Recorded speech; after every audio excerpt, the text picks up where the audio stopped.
Assalamualaikum warahmatullahi wabarakatuh. Perkenalkan, nama saya Artia Asti Arla. Saya dari Prodi Manajemen. Di sini saya ingin mempresentasikan tentang perilaku konsumen di era ketidakpastian ekonomi. Di sini saya sudah mengambil satu responden, yaitu dengan Bapak Arul. Usia beliau 26 tahun, pekerjaannya saat ini adalah karyawan swasta di BPRS HIK Cibitung. Pendapatannya sekitar 5-6 juta per bulan. Platform e-commerce yang sering digunakan yaitu Tokopedia dengan durasi belanja 1-2 kali dalam sebulan. Di sini saya akan menganalisis kondisi ekonomi responden, tergolong cukup stabil sehingga masih memiliki sisa pendapatan untuk ditabung, namun pendapatan tersebut tetap menjadi batas dalam menentukan keputusan pembelian. Responden membedakan kebutuhan dan keinginan berdasarkan manfaat barang terhadap aktivitas sehari-hari. Batas kecukupan konsumsi responden terlihat dari kebiasaannya mengalokasikan sebagian pendapatan untuk tabungan sehingga tidak seluruh pendapatan dihabiskan untuk konsumsi. Di bagian 2 ada keputusan konsumen. Barang yang terakhir responden beli yaitu sepatu dan case iPad. Mengapa produk tersebut dibeli? Karena kebutuhan. Karena sepatu responden yang sebelumnya hilang di masjid dan responden membeli sepatu baru untuk bekerja. Kalau case iPad perlu, soalnya yang lama udah rusak. Kalau gak pakai case iPad suka kegores di dalam tas, jadi biar awet aja. Terus manfaatnya yang diharapkan, kalau sepatu ya semoga nyaman dipakainya dan gak gampang rusak. Begitupun case ya, semoga awet. Manfaat yang diperoleh sesuai harapan, udah sesuai karena butuh juga. Kalau sepatu kan emang wajib dipakai, sudah ketentuan biar rapi saat berseragam. Kalau case iPad tuh biar nanti bisa ada pelindung gitu di iPad-nya, biar nggak kegores-gores di layar sama badinya kan. Jika produk tersebut tidak dibeli, apakah ada konsekuensi yang berarti? Tentu ada. Kalau sepatu kan emang udah ketentuan harus pakai sepatu ya. Kalau case iPad takutnya kan kebentur benda-benda yang lain di dalam tas, kayak laptop, charger, takutnya malah rusak kalau nggak dikasih case gitu. Terus keputusan tersebut dipengaruhi oleh kebutuhan. Terus teori yang pertama, budget constraint. Konsumen memiliki keterbatasan pendapatan sehingga harus memilih kombinasi konsumsi yang paling memberikan manfaat. Buktinya selalu mempertimbangkan anggaran sebelum membeli, memiliki target menabung, dan membatasi belanja agar tidak mengganggu kebutuhan lain. Yang kedua ada opportunity cost. Responden memilih membeli sepatu kerja dan case iPad karena lebih penting dibandingkan membeli barang yang lain. Opportunity cost yang muncul adalah menunda pembelian barang yang kurang penting demi memenuhi kebutuhan. Yang ketiga ada marginal utility. Bukti dari observasinya, responden membeli sepatu baru karena sepatu lama hilang. Tambahan manfaat yang diperoleh yaitu dapat kembali memenuhi kebutuhan kerja dan mematuhi aturan berpakaian. Terus yang kedua, responden membeli case iPad karena case lama rusak. Tambahan manfaat yang diperoleh adalah perlindungan perangkat dari goresan dan benturan serta kemudahan penggunaan alat saat bekerja. Analisisnya, sepatu dan case iPad memberikan peningkatan manfaat yang signifikan terhadap aktivitas sehari-hari. Sebaliknya, responden tidak membeli barang-barang yang hanya bersifat keinginan karena tambahan kepuasannya dianggap kecil dibandingkan biaya yang harus dikeluarkan. Yang keempat ada total utility. Sepatu memberikan utilitas karena memenuhi aturan berpakaian bekerja, terus nyaman digunakan dan awet. Case iPad memberikan utilitas karena melindungi perangkat, mencegah kerusakan, dan memudahkan penggunaan saat bekerja. Terus karena manfaat yang diperoleh sesuai yang diharapkan, maka utilitas total yang diterima responden tinggi. Terus bagian 3 ada perubahan perilaku konsumen. Responden jauh lebih hemat, lebih berhati-hati, lebih sering menunda pembelian, lebih memilih produk yang memiliki manfaat tinggi, lebih memanfaatkan promo dan tidak lebih impulsif. Faktor yang menyebabkan perubahan tersebut yaitu semakin banyak pilihan marketplace, kemudahan akses informasi seperti ulasan pembelian, rating toko, dan spesifikasi produk membuat responden lebih berhati-hati dalam menentukan pilihan. Yang ketiga ada keinginan untuk mengelola keuangan dengan baik karena responden memiliki target menabung sehingga setiap pembelian harus disesuaikan dengan anggaran yang tersedia. Yang keempat ada kesadaran terhadap kualitas produk, sehingga responden tidak hanya mencari harga murah, tetapi juga mempertimbangkan merek dan kualitas agar barang lebih awet. Yang terakhir ada belanja online yang lebih praktis dan efisien karena banyak promo yang menarik. Bagian 4 ada ekonomi perilaku teori impulse buying. Bukti observasinya, responden menyatakan tidak pernah membeli barang secara tiba-tiba karena flash sale, tidak pernah membeli hanya karena diskon besar, dan tetap mengutamakan kebutuhan dibandingkan promosi. Penyebabnya karena responden memiliki perencanaan keuangan yang baik, selalu mempertimbangkan manfaat barang sebelum membeli, dan memiliki kontrol diri yang tinggi terhadap pengeluaran.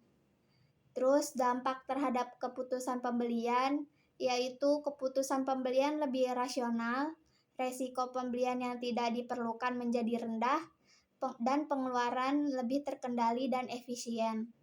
Terus hubungan dengan utilitas konsumen karena tidak melakukan impulsi buying, utilitas yang diperoleh lebih tinggi.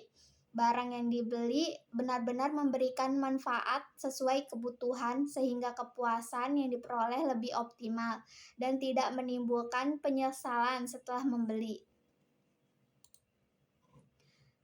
Terus dari teori herd behavior atau FOMO ya, bukti observasinya responden menyatakan tidak pernah membeli barang karena takut kehabisan stok. Terus kedua, tidak membeli barang karena mengikuti tren, dan keputusan pembelian selalu didasarkan pada kebutuhan. Penyebabnya, responden lebih mengutamakan fungsi dan manfaat barang, memiliki prinsip untuk membeli hanya jika benar-benar diperlukan, dan tidak mudah dipengaruhi oleh perilaku konsumen lain. Dampak terhadap keputusan pembelian, yaitu pembelian tetap sesuai kebutuhan, menghindari konsumsi berlebihan, dan keuangan lebih terjaga karena tidak membeli barang yang tidak penting. Hubungan dengan utilitas konsumen, dengan tidak terpengaruhi FOMO, responden memperoleh utilitas yang lebih tinggi karena setiap pembelian didasarkan pada manfaat nyata, bukan pada tekanan sosial atau tren. Hal ini membuat kepuasan yang diperoleh lebih optimal dan penggunaan pendapatan menjadi lebih efisien. Bagian 5 ada analisis dua perspektif. Sebagai konsumen, saya sendiri akan mengambil keputusan yang sama seperti responden. Alasannya utilitas. barang yang dibeli lebih manfaat nyata. Yang kedua, ada keterbatasan anggaran, yaitu pendapatan harus dibagi untuk kebutuhan rutin dan tabungan. Yang ketiga, ada prioritas kebutuhan, sepatu kerja dan case iPad lebih penting dibandingkan barang lain. Yang keempat, ada sufisiensi atau kecukupan, konsumsi dilakukan secukupnya tanpa berlebihan. Yang kelima, ada opportunity cost, yaitu menunda pembelian barang yang kurang penting agar kebutuhan utama tetap terpenuhi. Bagian 5, analisis dua perspektif sebagai pengusaha. Strategi yang saya pilih yaitu gratis ongkir, voucher, dan cashback. Mengapa milih ketiga tersebut? Karena pada kondisi ekonomi yang melemah di masyarakat menjadi lebih sensitif terhadap harga. Potongan biaya akan mendorong konsumen tetap melakukan pembelian. Terus ada bias perilaku yang dimanfaatkan, framing effect. Konsumen merasa mendapatkan keuntungan karena adanya potongan harga. Yang kedua ada mental accounting, konsumen merasa pengeluarannya lebih hemat sehingga lebih bersedia membeli. Terus apakah menguntungkan konsumen? Tentu saja iya, karena konsumen memperoleh harga yang lebih murah, penjual tetap memperoleh peningkatan penjualan sehingga kedua belah pihak sama-sama diuntungkan. Yang terakhir, bagian 6, refleksi. Menurut saya dalam kondisi ekonomi Indonesia saat ini, masyarakat lebih berusaha mempertahankan kecukupan hidup dibandingkan memaksimalkan kepuasan konsumsi. Berdasarkan observasi dari sisi responden, yaitu lebih hemat, memiliki anggaran, lebih mengutamakan kebutuhan, dan menunda pembelian yang belum penting. Terus berdasarkan teori ekonomi, teori utilitas menjelaskan bahwa ketika pendapatan terbatas, konsumen akan memaksimalkan manfaat dan kebutuhan yang paling penting terlebih dahulu. Terus berdasarkan kondisi ekonomi saat ini, harga kebutuhan pokok meningkat, biaya hidup naik, terus banyak PHK, daya beli masyarakat menurun. Akibatnya masyarakat cenderung lebih fokus memenuhi kebutuhan dasar daripada membeli barang untuk kepuasan semata. Assalamualaikum warahmatullahi wabarakatuh. Perkenalkan, nama saya Artia Asti Arla. Saya dari Prodi Manajemen dengan kode kelas 25MA2.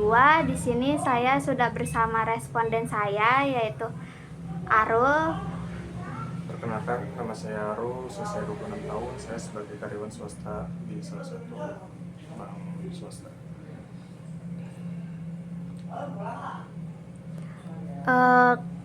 Berapa kisaran uang saku atau pemasukan yang kamu terima?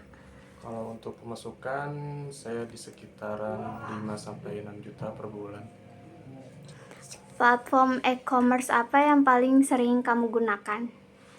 Untuk belanja online atau e-commerce, saya lebih sering menggunakan Tokopedia. Menurut kamu, apakah uang saku yang kamu miliki mempengaruhi keputusan saat berbelanja online? Tentu ya, jadi harus dipertimbangkan sih, karena saya juga punya target finansial gitu ya, target menabung dan lain-lain, pengeluaran itu harus diperhitungkan juga matang-matang biar ada spare juga untuk keperluan yang lain. Bagaimana kamu membedakan mana yang benar-benar kebutuhan dan mana yang hanya keinginan saat belanja online? Paling dilihat dari keseharian kita gimana, aktivitas kita gimana. Kalau kita ada ketergantungan dalam suatu barang itu ya mungkin bisa dibilang itu suatu kebutuhan kita ya. Jadi nggak adanya barang itu tuh jadi seolah-olah jadi oh kita perlu karena kegunaannya itu. Terus kalau yang keinginan paling hal barang atau hal itu tuh bisa digantikan dengan hal yang lain gitu, barang yang lain. Jadi oh tanpa barang itu pun masih bisa kok kita beraktivitas atau menjalani hari-hari kita gitu maksudnya. Barang apa yang terakhir kamu beli? Kalau terakhir beli kemarin saya beli sepatu sama case iPad. Mengapa kamu membeli barang tersebut? eh karena kalau sepatu sih karena dulu kemarin sebelumnya tuh sepatunya hilang ya, jadi mau nggak mau harus beli juga karena keperluan juga buat berangkat ke kantor. Terus kalau case iPad sih karena perlu juga, karena sering ditaruh di tas, gitu ya. Jadi takut kegores atau takut nanti kebentur sama yang lain, jadi saya pikir penting juga buat beli case-nya jadi biar nggak cepat rusak juga gitu. Setelah digunakan, apakah manfaatnya sesuai dengan harapan? eh Kalau bisa sesuai, jadi sepatu yang saya beli itu udah kayak dipakai tuh nyaman gitu ya, udah berapa minggu ini. Selain nyaman juga enak dipakai gitu, maksudnya awet, nggak yang gimana gimana, nggak cepet rusak. Kalau saat itu kamu tidak membeli barang tersebut, apakah ada dampak atau konsekuensi tertentu? Kalau sepatu mungkin ada ya, jadi kan emang wajib ya dibuat seragam juga, buat ya biar rapi aja gitu, jadi emang kebetulan harus pakai sepatu. Kalau case iPad sih yang tadi sih biar nggak ngejaga biar nggak cepet rusak aja.